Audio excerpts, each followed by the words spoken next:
Oke, shalom semuanya. God bless ya. Baik, yuk kita lanjut lagi dari yang lalu ya, di episode kedua. Kita masuk ke firman aja yuk.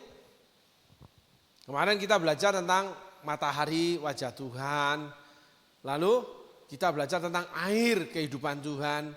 Matahari itu tentang kuasa, air tentang kasih. Ya, kalau daun menghadap ke atas, wajah Tuhan menyinari kita. Ya, tapi kita butuh air yang menghidupkan kita. Kuasa Tuhan menyertai setiap apapun yang kita lakukan, tetapi kasih Tuhan yang akan menghidupkan kita. Jadi kita bukan dihidupi karena panggilan Tuhan, karena Tuhan pasti menyertai dalam panggilannya.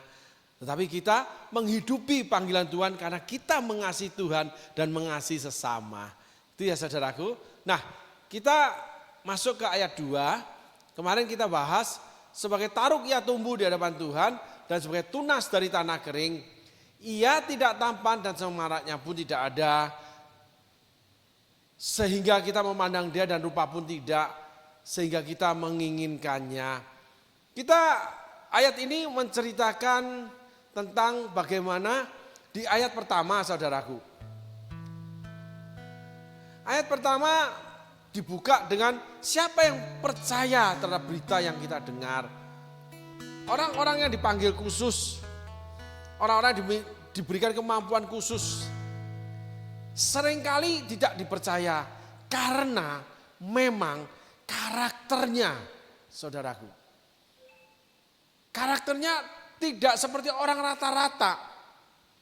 Paulus diawali dengan penganiaya jemaat pembunuh Stefanus. Tetapi tangan Allah begitu berkuasanya mengerjakan di dalam karakter yang tidak baik. Paulus, orang yang pembunuh, yang bersemangat, segala sesuatu yang salah dia harus hancurkan, diubahkan Tuhan, semangatnya tidak berubah. Saudaraku harus perhatikan ini. Mengikut Tuhan bukan emosinya yang berubah, caranya yang berubah. Paulus tetap semangat bukan untuk membunuh segala sesuatu yang salah menurut dia. Tapi dia semangat memberitakan Injil dengan siap dibunuh. Karena Paulus ketika mau menuju ke suatu tempat, penjara sudah menanti dia. Dan dia rela di penjara. Jemaat berusaha mencegah dia. Paulus tetap berangkat. Paulus dari membunuh orang lain, dia menyerahkan diri untuk dibunuh. Dari tidak peduli dengan orang lain, menjadi peduli dengan orang lain. Itulah hasil karya Allah. Plus ditambah penyertaan kuasa Allah. Sehingga ada dua, saudaraku. Penyertaan kuasa Allah dan semangat di dalam diri kita. Yang namanya passion. Gairah.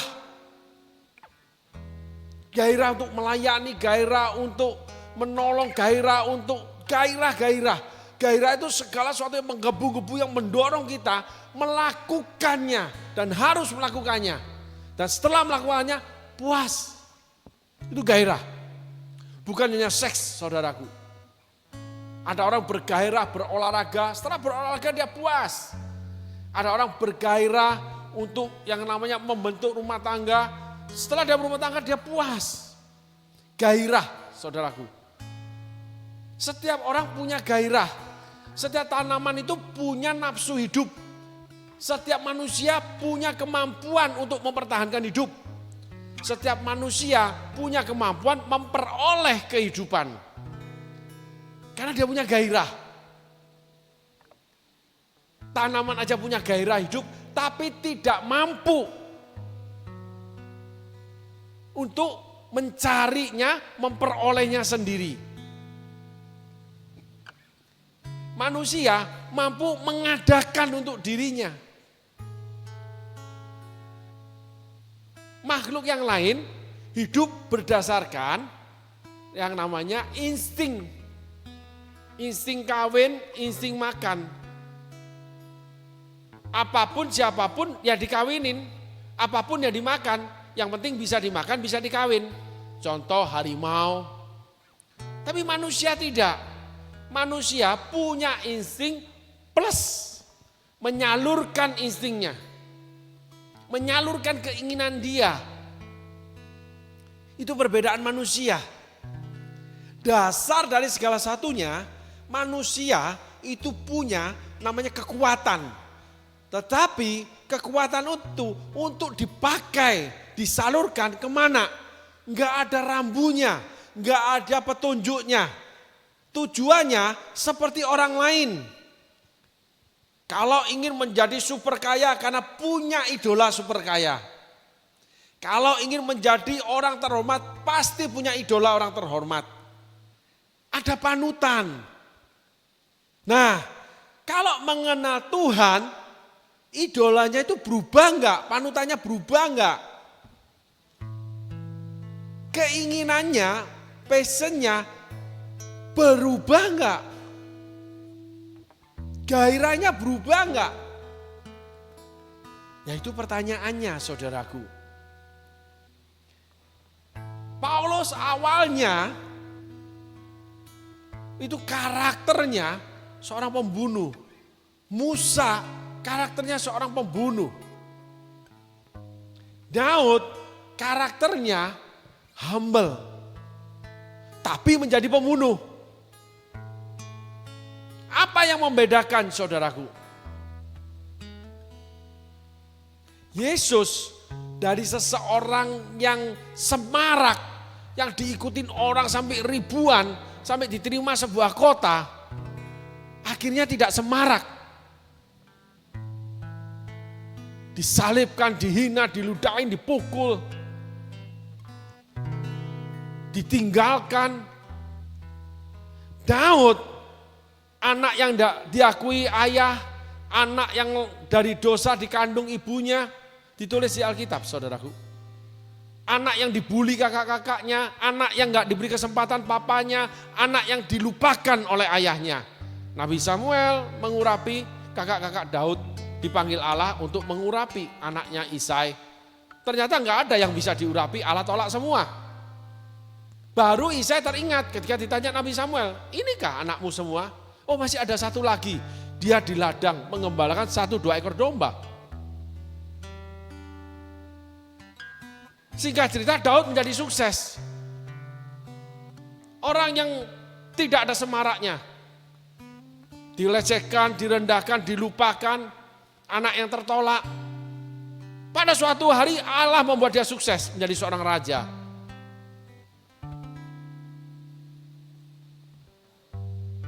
Tiba-tiba Daud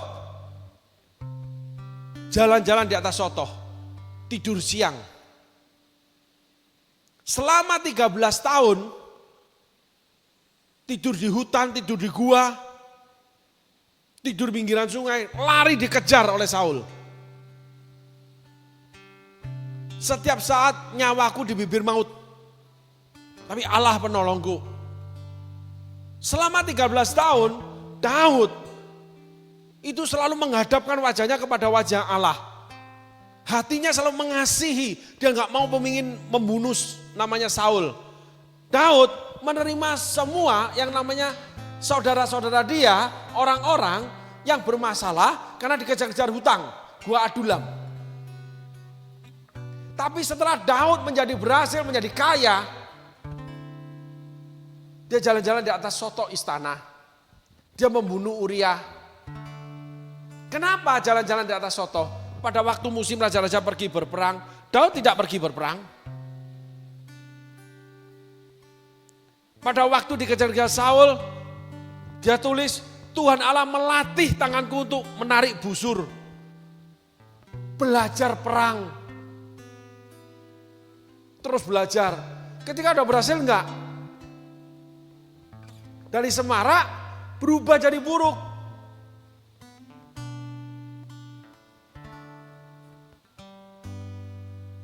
Yesus dari semarak berubah jadi buruk. Musa dari semarak berubah jadi buruk.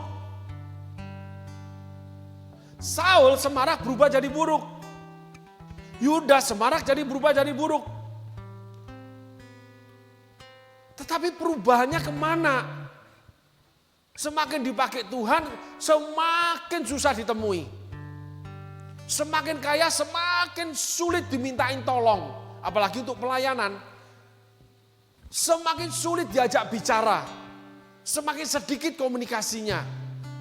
Semakin buruk pribadinya. Yesus buruk karena direndahkan. Daud buruk karena meninggikan diri. Musa buruk karena direndahkan dari seorang pangeran menjadi seorang pengembara di padang gurun 40 tahun bersama budak. Daud buruk karena sudah bersama raja-raja, tiap malam pesta, ada tamu raja-raja yang ditaklukkan. Karakternya berubah menjadi buruk.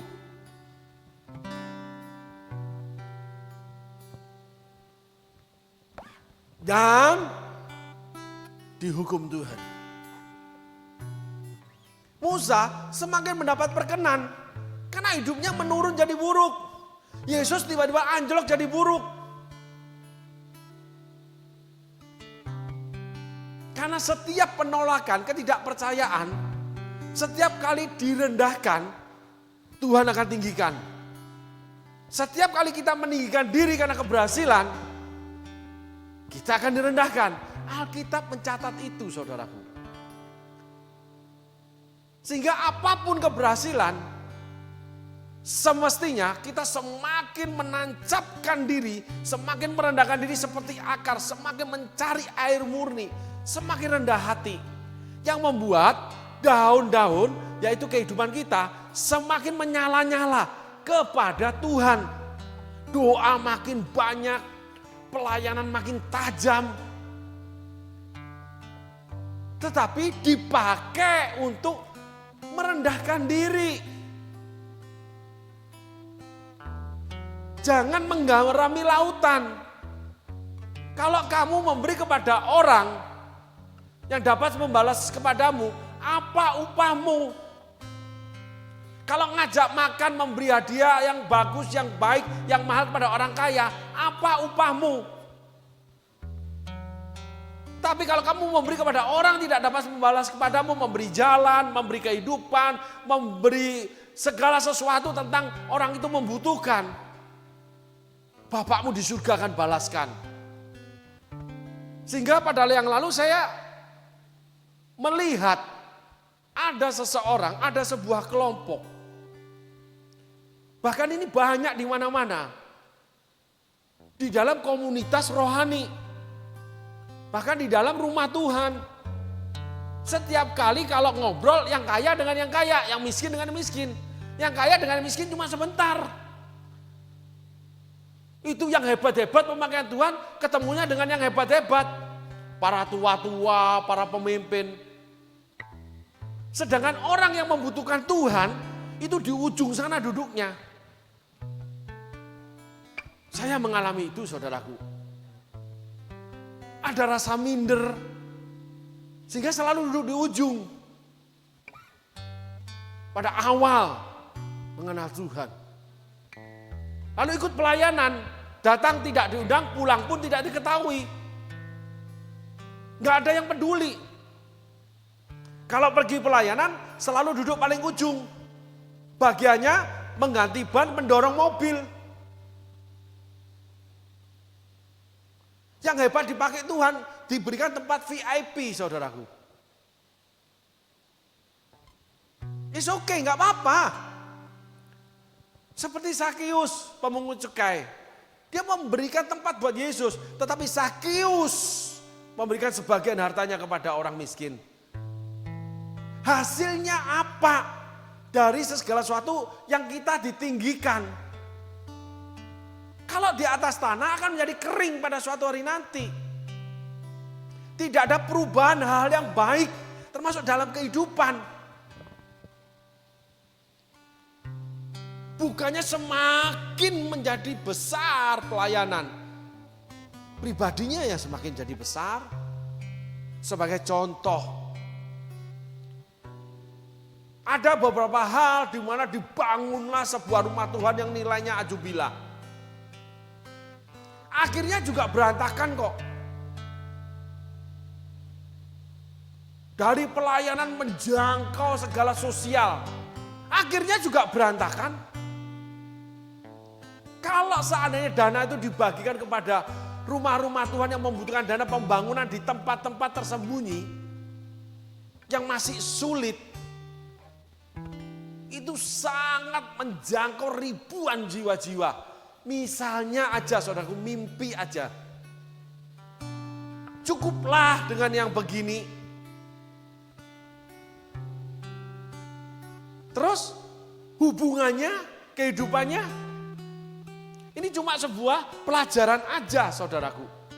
Akhirnya saya mendapati tokoh-tokoh seperti ini matinya kena yang namanya serangan jantung, kena namanya stroke. Itu benar saudaraku, yang cerita keluarganya. Karena kalau makan durian montong 1 biji yang besar, setiap hari dijamu makan enak. Itulah Daud. Hati-hati, bagikan piringmu kepada si miskin. Ukuran yang kita pakai, kita bukan dihidupi oleh pelayanan, tapi menghidupi pelayanan.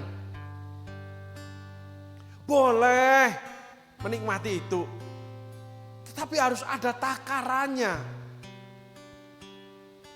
Berilah maka kamu akan diberi, suatu takaran yang dipadatkan, dicurahkan di dalam limpahanmu. Takaran saudaraku, keseimbangan hidup. Enggak apa-apa dipakai Tuhan, enggak apa-apa yang namanya diberkati Tuhan, tapi enggak berlebih-lebih. Apalagi orang-orang yang dipakai dalam bisnis, hutang piutangnya segudang segunung, tampilnya orang super, begitu kena masalah, nggak bisa bayar hutang, banyak orang dibuat susah, negara pun dibuat susah, ternyata ngemplang harta negara. Anak Tuhan loh saudaraku, orang kaya, banyak orang kesusahan gara-gara bisnisnya dia. Bahkan yang terjadi, orang-orang yang kesusahan itu mau dipenjarakan. Sehingga harus negara turun tangan. Pejabat negara turun tangan. Membela si lemah. Itulah yang kita harus waspadai. Mari saudaraku kita lihat ayat 2 selanjutnya. Setelah kita bertumbuh, apa yang terjadi? Ia tidak tampan dan semaraknya pun tidak ada sehingga kita memandang dia, dan rupa pun tidak ada sehingga kita menginginkannya. Orang-orang yang dipanggil khusus itu sesungguhnya seperti ini. Paulus itu tidak semarak karakternya. Coba bayangin Petrus, kakek rohaninya. Karena Petrus yang memenangkan Barnabas, yang pada awalnya bernama Yusuf.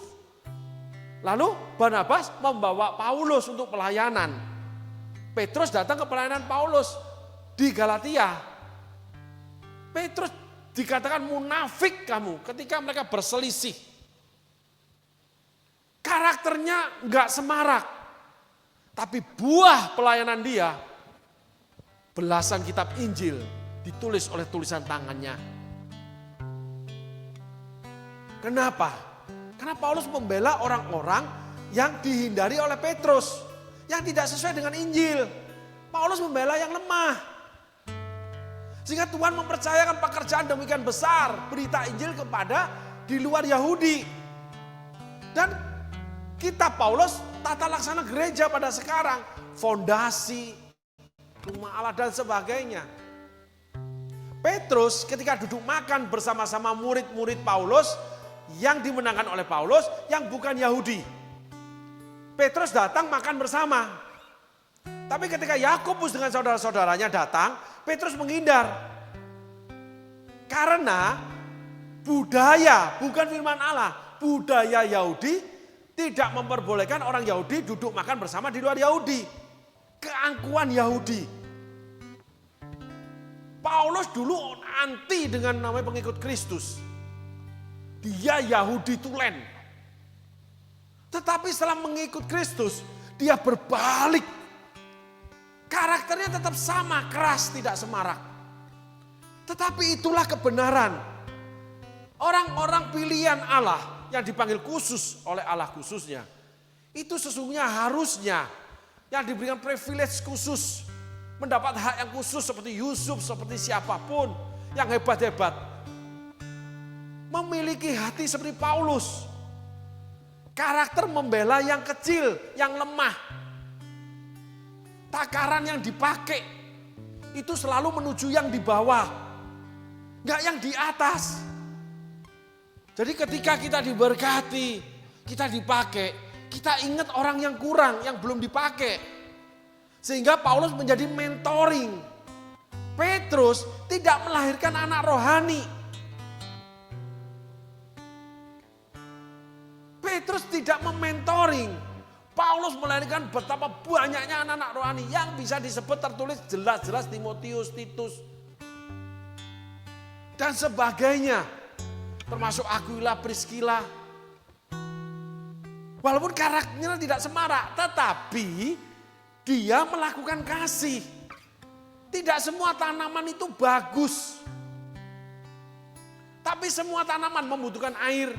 Saudaraku, saya punya pengalaman, ada tanaman yang tidak berbunga, tidak berbuah ya, yang saya tanam ya, itu enggak kena matahari. Tapi tumbuh subur, saudaraku. Karena disirami. Jadi kita butuh penyertaan kuasa Allah, tetapi yang menghidupkan kita itu adalah air kehidupan Allah. Hati kasihnya Yesus. Yaitu kita mengasihi sesama kita. Belajar. Saudaraku, kita sebagai pemberita Injil, Injil itu juga menempelak kita. Injil itu juga menegur pemberitanya. Pedang bermata dua, saudaraku. Sehingga setiap kali terjadi pemakaian berkat Tuhan, masih ingatkah kamu? Tuhan berbicara kepada Daud, dari mana kamu aku ambil? Kok sombong banget kamu? Tuhan ingatkan Daud. Seringkali orang-orang kalau sudah di atas diangkat Tuhan, nggak mau diingatkan. Oh jangan undang ini pengkhotbah ini keras. Oh jangan undang sesat. Oh caranya nggak begitu dong. Ya harus dengan cara terhormat. Kita kan orang terhormat, kita kan dipermalukan. Itu udah menjadi hukum sebagian orang yang berhasil. Saya ingin tanya, Nabi Nathan, Nabi Elia, semua nabi-nabi ketika menegur seseorang atau sekelompok orang, dipanggil ke ruang pribadi sendiri atau dipanggil di depan orang. Nabi Nathan diutus Tuhan datang kepada Daud. Daud di istananya. Mungkin dia pakai sendal jepit. Dia orang kampung, orang desa, orang pinggiran kota, orang sederhana. Daud, orang karena mengenal Tuhan, diizinkan. Ada yang namanya Nathan. Katanya ada pesan Tuhan. Masuk. Daud menemui di ruang kerajaan, di istananya. Ada pengawal, ada menteri, ada dayang-dayang, semua ada. Karena semua orang melihat. Dan Nathan memancing dengan namanya cerita. Setelah itu dia bilang, itu kamu. Demikian firman Tuhan. Elia juga sama. Elisa dengan Naaman lebih lagi. Ini jenderal perang kesayangan raja. Datang ke Elisa karena nasihat daripada bujang istrinya. Datang dengan sekian ribu prajurit. Jenderal perang terkenal. Mungkin sekarang menteri pertahanannya Amerika. Elisa lagi ngopi bersama bujangnya, Gehazi. Lagi makan namanya singkong. Lagi nyantai dia. Datanglah Naaman. Elisa peduli juga tidak. Naaman kan datang, prajurit semua tahu. Setiap tempat yang dilewati tahu karena itu barisan ribuan pasukan. Cuma menemui yang namanya Elisa. Naaman orang yang luar biasa pada zaman itu. Ditakuti. Elisa nengok juga enggak. Saya bayangkan dia duduk angkat kaki di meja kayunya, di gubuknya dia. Cuman ngomong gini aja, suruh dia celupin diri 7 kali sungai Yordan. Kelar. Gitu. Kalau boleh saya tambahin, ya udah, Tuhan ngomong itu. Naaman tuh tersinggung, marah. Elisa nggak takut. Nggak menjilat. Nggak menyediakan terbaik buat Naaman, enggak. Dia tetap makan singkongnya. Ada orang memang yang memiliki perilaku seperti itu. Buruk, tidak tampan, tidak semarak. Tetapi hatinya mengasihi Allah. Dan mengasihi sesama. Baca kisah Elisa. Naaman marah, tapi Naaman dinasihati. Betul-betul loh, Naaman itu sembuh dari kustanya. Setelah itu Naaman memberikan hadiah. Wah, sujud-sujud sama Elisa. Elisa diberikan uang. Ditolak loh sama Elisa. Enggak. Nyantai aja dia tetap makan ubi dia. Karakter yang kurang ajar, enggak tahu hormat sama orang kaya. Enggak tahu hormat kalau ini punya jabatan tinggi. Enggak tahu hormat orang yang dihormati. Enggak tahu diri ini orang terkenal. Karena hatinya murni. Dipenuhi namanya air. Sehingga Elisa ketika rekan-rekan para nabi membangun rumah. Kapaknya hilang. Dengan kuasa Allah dia munculkan tuh kapak lagi. Ada perilaku-perilaku yang tidak semarak, yang buruk. Tidak masalah. Ada orang-orang dari daerah tertentu itu kalau bicara sangat kalem. Ada orang dari daerah tertentu itu sangat tinggi nadanya. Bahkan dari daerah tertentu itu salamnya sudah salam bercandaan yang bahasanya sudah. Ada yang kasar.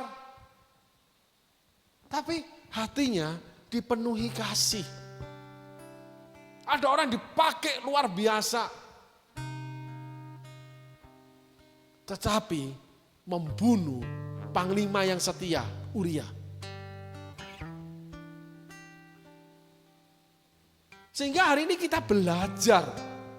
Di dalam kerajaan Allah ada yang penampilannya buruk. Yang saya sebut, maaf saudaraku, anus. Tetapi semua kekayaan tubuh Kristus butuh anus. Secantik apapun, setampan apapun, sekaya apapun, seterhormat apapun, manusia tetap butuh anus. Saya melihat seorang teman, beberapa orang juga memiliki pengalaman di mana dibuang melalui selang di sini, saudaraku, yang harus diganti selangnya. Dan nggak boleh yang namanya kotor atau mengandung bakteri, tidak steril, infeksi nanti.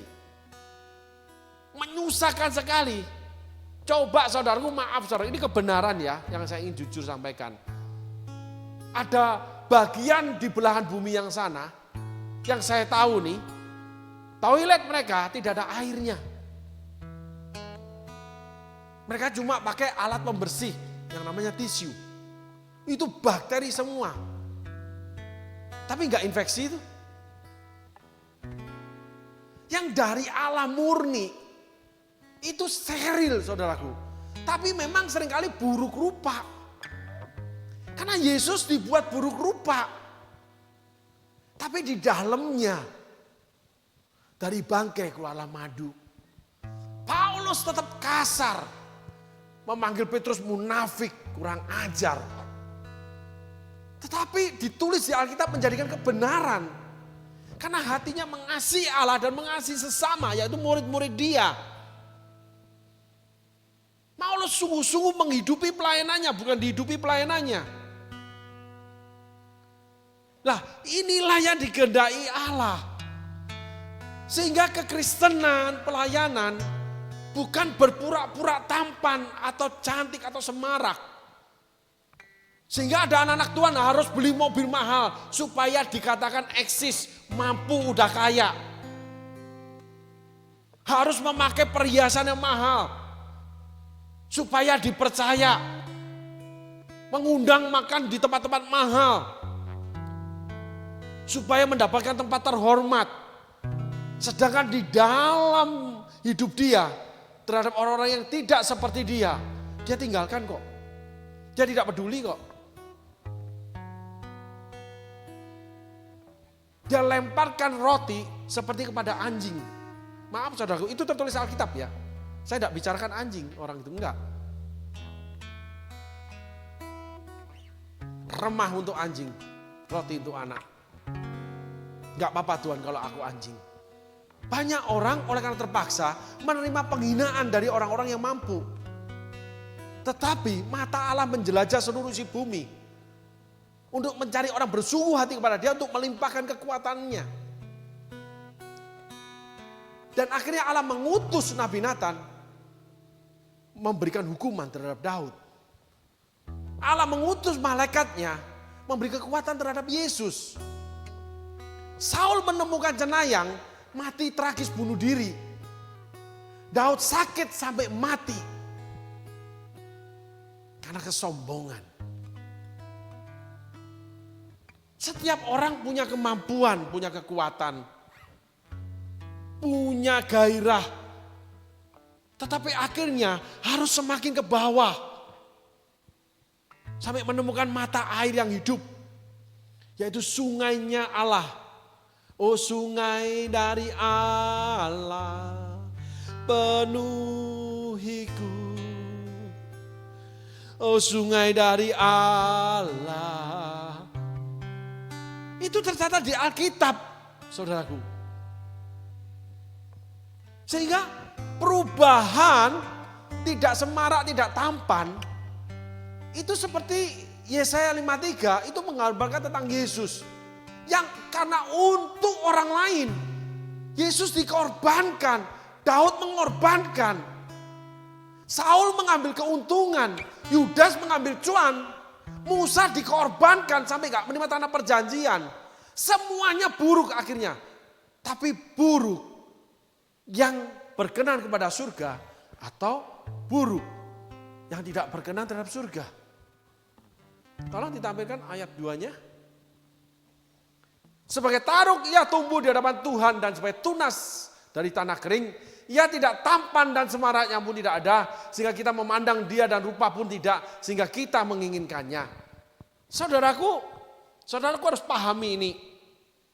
Bahwa tidak banyak orang mengingininya. Ketika saudara berubah karakter saudara. Tetapi apabila saudara dalam posisi yang menguntungkan orang lain, posisi yang dapat memberikan sesuatu pada orang lain, banyak orang kan menginginkan saudara. Paulus banyak dipenjara karena negara tidak menginginkan dia. Para imam tidak menginginkan dia. Bidat murtad. Banyak anak-anak Tuhan yang lain, hamba Tuhan yang lain tidak menginginkan Paulus. Tapi Paulus berjalan di dalam kasihnya kepada Allah, kasihnya terhadap jemaat yang dia bangun, murid-murid yang dia kasihi, yang dia ajarin, termasuk Aquila, Priscilla. Paulus membangun banyak pelayanan, termasuk Timotius melayani, termasuk pengusaha yang namanya Aquila, Priscilla, sama-sama pengusaha kemah. Di mana Aquila, Priscilla mengajarkan kepada Apolos orang yang fasih Taurat. Bayangin saudaraku, melahirkan anak rohani, orang biasa menjadi seorang guru yang mengajarkan doktor profesornya Taurat. Karena Paulus itu tidak tampan menurut manusia. Paulus dihindari banyak orang. Kekerasan Paulus.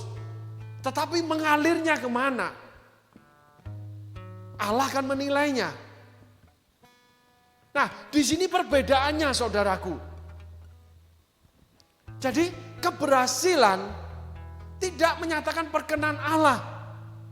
Kehebatan seseorang tidak menyatakan dia melekat terhadap Allah. Karena matahari Allah selalu timbul. Tapi untuk mendapatkan mata air itu, kita harus mencarinya.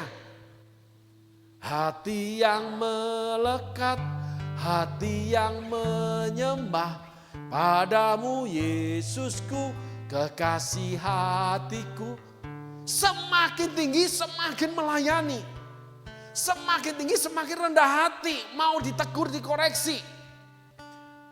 Bagaimanapun Daud itu bertobat, tetap mendapat hukuman. Akhirnya selamat masuk surga. Jadi ketika saudara tidak mau dikoreksi, saudara tidak mau bertobat ketika dikoreksi, saudara akan masuk neraka. Ini kebenaran saudaraku, bukan perkataan hamba Tuhan.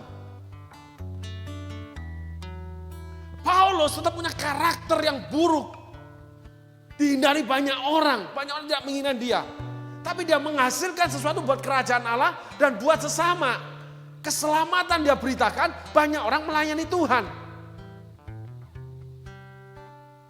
Jauh sekali perbedaannya. Semakin diberkati bukan semakin memberkati, tapi semakin memperkaya diri.